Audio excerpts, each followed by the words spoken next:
World War One, Max Warburg, who was head of German intelligence and a big leading banker there in Germany, his brother, Paul Warburg, founded the Federal Reserve System in our country, and at that time was head of the financial end of World War One for the United States of America. And here's the house on Jekyll Island where the plans were laid to instill upon us the Federal Reserve System, which is neither federal nor has any reserves. It's a system of 12 banks that are in turn owned by other private banks. And in fact, most of the studies that have been done show that the majority of ownership in the banks that control the Federal Reserve are held by people who are not even Americans.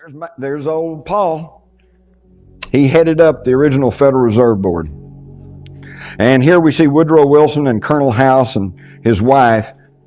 And this is where it begins to tie into the older secret societies, because as I've pointed out, Trilateral Commission connects to the CFR. The Intercorps leadership is Bilderberger. The CFR was created right after World War I by Colonel House, Bernard Baruch, and others to try to sell us on the idea of globalization. And these folks had been members of the old Cecil Rhodes secret society called the Round Tables. And if that didn't make you raise an eyebrow, say, wait, what? Don't forget, there was 3 millionaires, billionaires that opposed the creation of the Fed. And guess what? They all sank to the bottom of the ocean on the Titanic. And just coincidentally, JP Morgan was supposed to be on that boat too, but backed out at the last second.